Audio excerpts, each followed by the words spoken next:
5 6 issues تھے جو آپ کے ساتھ ٹیک اپ کرنے تھے جی آج. ایک اس میں سے ایشو نمبر 1 جو ہے وہ ہے محمد زبیر صاحب کی جو پریس کانفرنس میں ایک انٹرویو میں انہوں نے جو کچھ بتایا ہے کہ کیا ہوتا رہا, کس طریقے سے پاکستان تحریک انصاف کی حکومت کو ڈسمینٹل کرنے کی کنسپریسی شروع ہوئی اور پھر وہ اپنے منطقی انجام تک پہنچائی گئی. تو یہ آپ کے ساتھ ہم نے نمبر 1 آپ کے ساتھ ڈسکس کرنا ہے.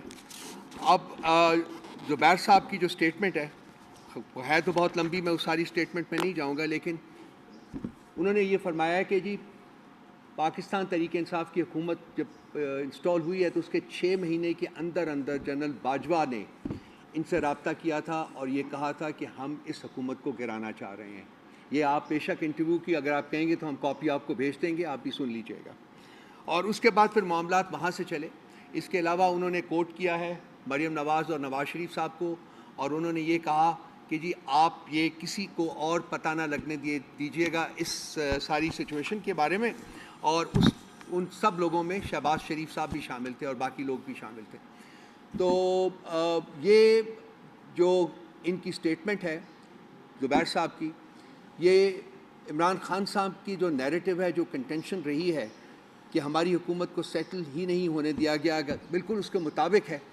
اور ایک کانفلکٹ جو پہلے دن سے ورچولی کریٹ کیا گیا تھا, جو کہ 6 مہینے کے بعد اس کو ایک فارمل کنسپریسی کی شکل دی گئی اور اس کو آگے بڑھایا گیا. وقت کے ساتھ ساتھ آپ نے دیکھا کہ کس طریقے سے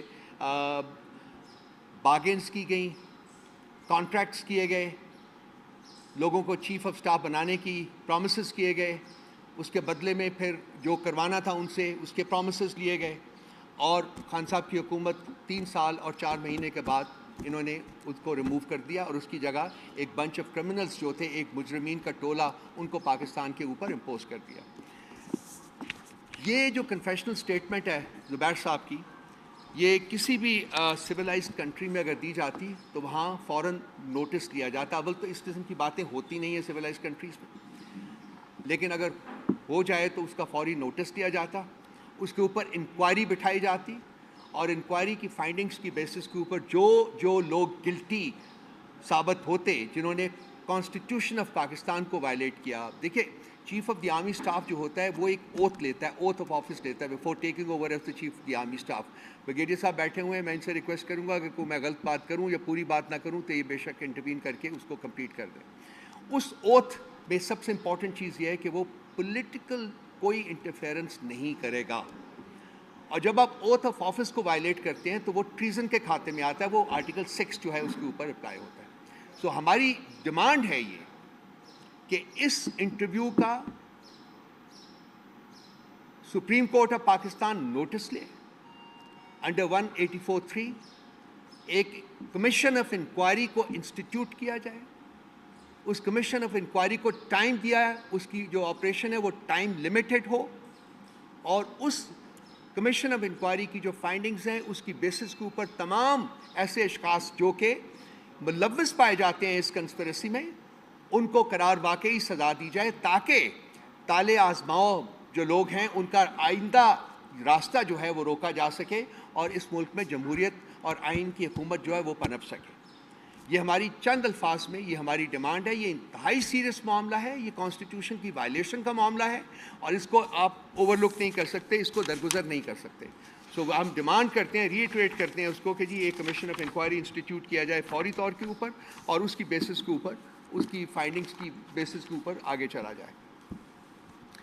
اس کے ساتھ ساتھ جڑا ہوا ایک ہمارے جو نارووال کے فیک ارسطو ہیں, انہوں نے ایک سٹیٹمنٹ دی تھی عید کی چھٹیوں میں, ہم اس کے اوپر تب کامنٹ نہیں کر سکے تھے, کہ جی لوگ یہ چاہتے ہیں کہ عمران خان کو 5 سال تک جیل میں رکھا جائے. وہ لوگ جنہوں نے 8 فروری کو پاکستان تحریک انصاف کو 2/3 میجورٹی کے ساتھ جتوایا ہے, وہ لوگ ان کے پاس گئے ہیں کہ خان صاحب کو 5 سال تک قید میں رکھا جائے, کیونکہ اس ملک کو آگے لے جانے کا صرف ایک یہی طریقہ ہے کہ وہ ملکی معاملات میں انٹرفیئر ان کو نہ کرنے دیا جائے. یہاں بھی ہماری عدالتیں خاموش ہیں.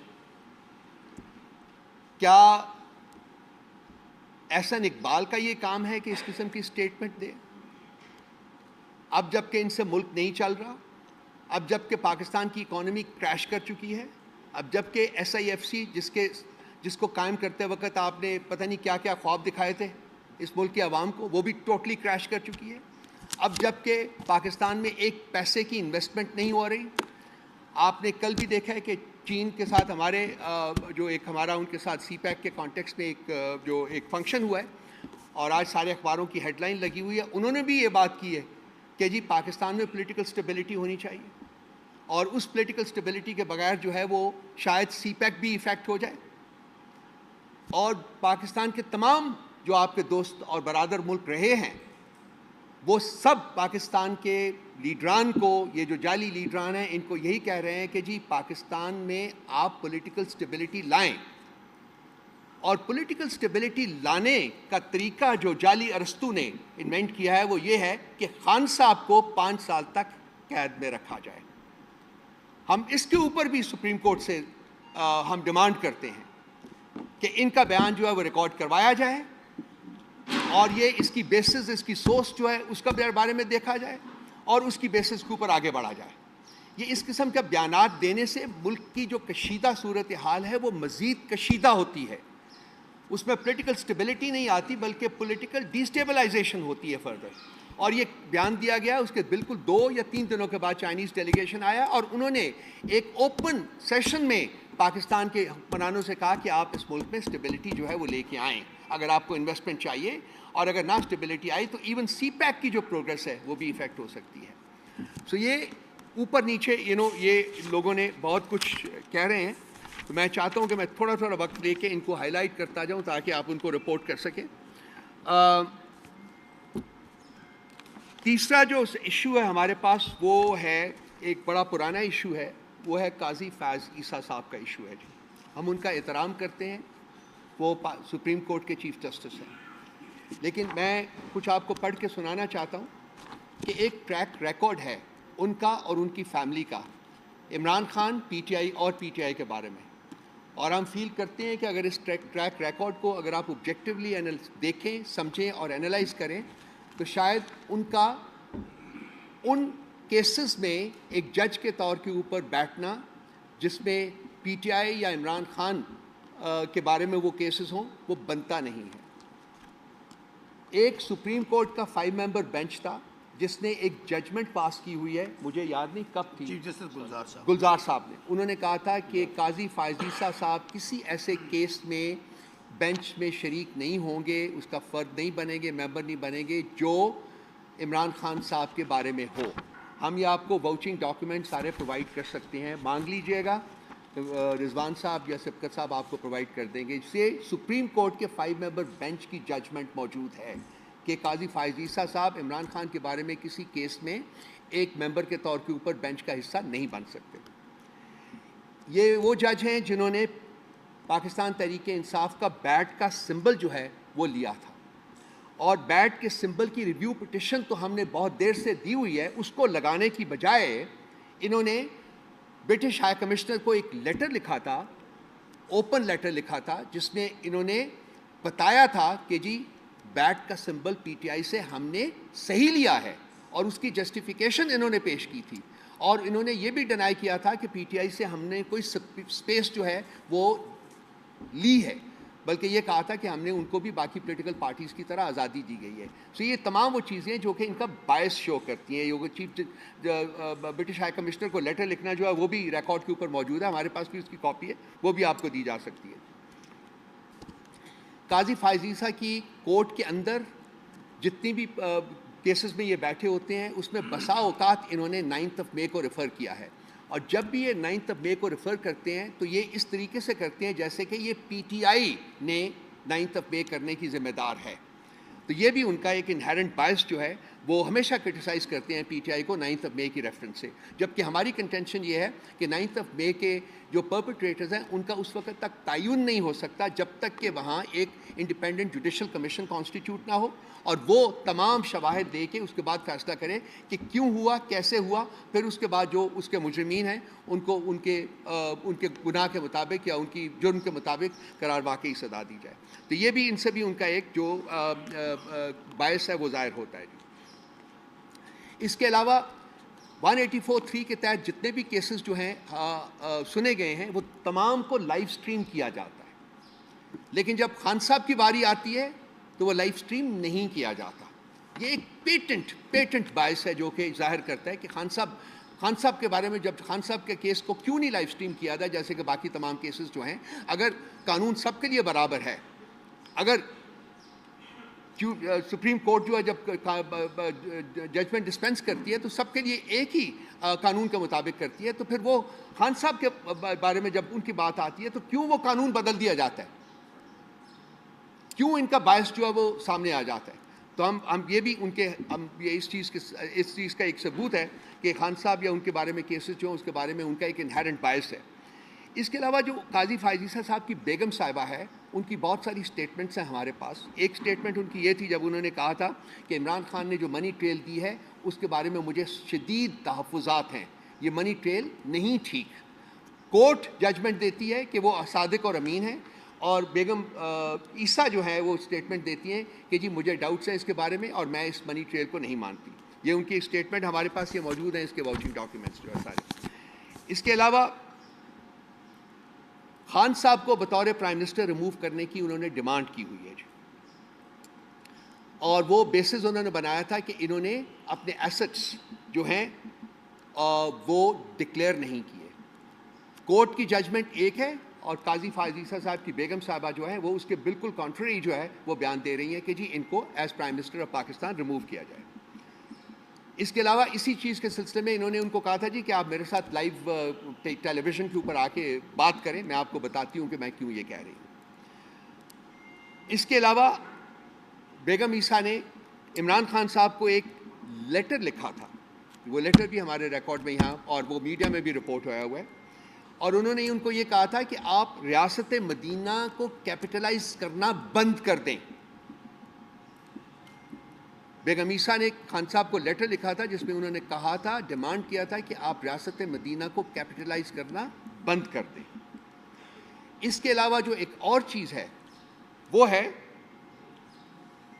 لاہور ہائی کورٹ نے آروز جو تھے ان کے بارے میں کیس جو تھا وہ ڈیسائیڈ کیا تھا کہ آروز جو ہیں وہ جوڈیشری سے لیے جائیں گے، اور سپریم کورٹ نے انڈر قاضی فائز عیسیٰ انٹروین کر کے وہ جو فیصلہ تھا اس کو نل اینڈ وائڈ کر دیا تھا، اور انہوں نے ایگزیکٹو سے آروز جو ہیں وہ اپوائنٹ کرنے کا آرڈر دیا تھا، جو فراڈ ہوا ہے الیکشنز میں اس فراڈ کے میجر کنسٹیٹوئنٹس میں سے ایک کانسٹیٹوئنٹ ثابت ہوا ہے. ایگزیکٹو سے آروز کا لینا. اور آخر میں جو پوائنٹ ہے وہ ہے کہ قاضی فائز عیسیٰ صاحب کے خلاف جو ریفرنس کیا تھا وہ پاکستان تحریک انصاف کی حکومت کے دوران ہوا تھا. ان تمام شواہد کی بنیاد کی بیسس کے اوپر ہم قاضی فائز عیسیٰ صاحب سے نہایت احترام کے ساتھ ڈیمانڈ کرتے ہیں کہ وہ اپنے آپ کو پی ٹی آئی اور عمران خان کے کیسز سے ریکوز کریں. آپ کے پاس سپریم کورٹ اس وقت فل اسٹرینتھ کے اوپر ہے، باقی جج صاحبان موجود ہیں، ان کو آپ انویسٹیگیٹ کرنے دیں، ان کو آپ کیسز سننے دیں اور ان کو فیصلے صادر کرنے دیں. یہ ہماری بہت اسٹرانگ ڈیمانڈ ہے، اور اگر یہ ڈیمانڈ پوری نہیں ہوتی تو پھر ہم اس نتیجے کے اوپر پہنچیں گے کہ قاضی فائز عیسیٰ صاحب اپنا جو باعث ہے اس کو ایکسرسائز کرنا چاہتے ہیں by insisting on remaining part of the benches جو کہ پی ٹی آئی یا عمران خان صاحب کے کیسز جو ہے وہ سن رہے ہیں. تو ایک کریڈیبل جج کی حیثیت سے ہم ایکسپیکٹ کرتے ہیں کہ قاضی صاحب فوری طور کے اوپر اپنے آپ کو پی ٹی آئی اور عمران خان صاحب کے کیسز سے علیحدہ کر لیں گے. اس کے علاوہ 2-3 اور پوائنٹس ہیں، پھر میں بریگیڈیئر صاحب سے ریکویسٹ کروں گا کہ وہ نیب کے بارے میں جو انہوں نے ان کی سبمیشنز ہیں وہ شروع کریں. لوگوں کی ابڈکشنز جو ہیں وہ جاری ہیں. کل آپ نے دیکھا کہ ہمارے پروٹیسٹ کے موقع کے اوپر تمام پنجاب میں سیکشن 144 نافذ کر دیا گیا. اب یہ سیکشن 144 پورے صوبے میں نافذ کرنے کا مطلب یہ ہے کہ وہاں کی حکومت نے اپنی نااہلی اور ناکامی جو ہے اس کی کنفیشن کی ہے، مانے ہیں، اور کہا ہے کہ چونکہ ہم سے کنٹرول نہیں ہوتا، یہ پی ٹی آئی والے جو ہیں یہ باہر نکل آتے ہیں اور یہ پیسفل پروٹیسٹ کرتے ہیں اور ان کو ہم نے پیسفل پروٹیسٹ نہیں کرنے دینا، اس لیے ہم سیکشن 144 نافذ کر رہے ہیں. اور اس کے تحت 3 MPO کے تحت بھی مجھے بتایا گیا, میں اوپر آ رہا تھا تو کچھ مقدمے جو ہیں 3 MPO کے تحت بھی مقدمے جو ہیں وہ 10 مقدمے جو ہیں وہ انہوں نے انسٹیٹیوٹ کرنے کے احکامات صادر ہو چکے ہیں اور وہ FIRs ہو چکی ہوئی ہیں سارا کچھ. تو یہ ہے ایک جمہوری ملک میں جہاں کہ انڈرسٹینڈبلی جمہوریت ہے, وہاں آپ ایک پولیٹیکل پارٹی کو پرامن احتجاج کرنے سے بھی روکنے کے لیے تمام صوبے میں سیکشن 144 جو ہے اس کا نفاذ کر دیتے ہیں. CCTV فوٹیجز جو ہیں اس کے غائب ہونے کا, ابھی عدت کیس میں عدالت نے کہا ہے جی کہ CCTV فوٹیج جو ہے وہ پیش کی جائے, اور عدالت کو بتایا گیا ہے کہ جی CCTV فوٹیج نہیں مل رہی کیونکہ کیمرہ خراب تھا.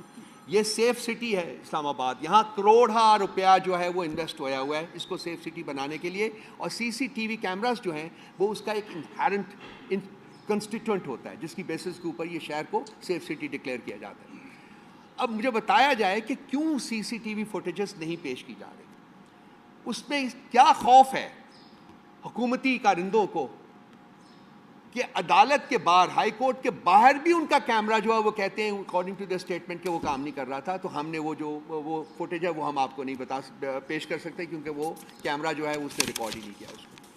اس کے پیچھے ایک سینسٹر پلان ہے, وہ یہ ہے 9 مئی ہے اور اس سے پہلے بھی ہیں, کہیں بھی جہاں بھی یہ الیج کرتے ہیں کہ PTI والوں نے اٹیک کیا ہے یا ڈیمیج کیا ہے پبلک پراپرٹی کو, کسی ایک جگہ کی CCTV فوٹیج یہ پیش نہیں کر سکے.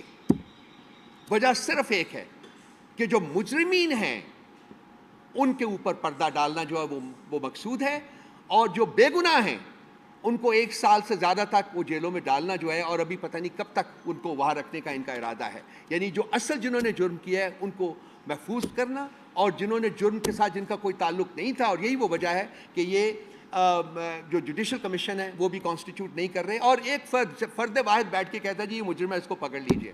ایک رات میں 10,000 بندے انہوں نے اریسٹ کیے ہمارے, ان میں سے بہت سارے بندے جو ہیں 1 سال سے زیادہ تک جیلوں میں پڑے ہوئے ہیں. ایک مقدمے میں ان کی بیل ہوتی ہے, وہ عدالت سے باہر نکلتے ہیں, وہاں پھر پکڑ لیا جاتا ہے. سنم کو اور عالیہ کو اور جو ہے ہماری ڈاکٹر یاسمین راشد کو درجنوں دفعہ ری اریسٹ کیا جا چکا ہوا ہے. یہ کس جمہوریت, کس آئین اور کس قانون کے تحت ہو رہا ہے؟ ہمارے وہ لوگ جو ہیں باقی لوگ بیٹھے ہوئے ہیں, محمود الرشید صاحب بیٹھے ہوئے ہیں, اعجاز چودھری صاحب بیٹھے ہوئے ہیں, چیمہ صاحب بیٹھے ہوئے ہیں, محمود الرشید صاحب پہلے میں نے نام لیا ان کا, وہ بیٹھے ہوئے ہیں. کس جرم میں بیٹھے ہوئے ہیں وہ؟ کیوں نہیں وہ جو مقدموں کی جو چلان ہے وہ پیش کیے جاتے, کیوں نہیں مقدمات آگے جاتے تاکہ وہ بیل لے سکیں, تاکہ وہ باہر آ سکیں؟ مقصد صرف ایک ہے کہ ہم نے PTI کے بندوں کو چھوڑنا نہیں ہے, گناہ انہوں نے کیا ہے, جرم انہوں نے کیا یا نہیں کیا, ہم نے ان کو چھوڑنا نہیں ہے.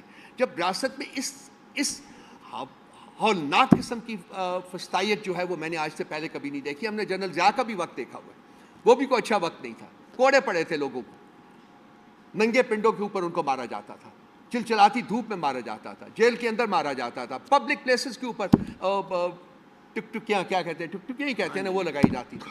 ہم نے وہاں بھی اتنی فسطائیت, اتنا ظلم, اتنا جبر اور اتنی بربریت نہیں دیکھی جتنی آج نہتی بچیوں کے اوپر جو ظلم کیا جا رہا ہے. سنم کو ایک 50 ڈگریز ٹیمپریچر میں, 50 ڈگری سینٹی گریڈ ٹیمپریچر میں پرزنرز وین میں بٹھایا جاتا ہے, وہ آگ کا ایک ڈبہ بن جاتا ہے.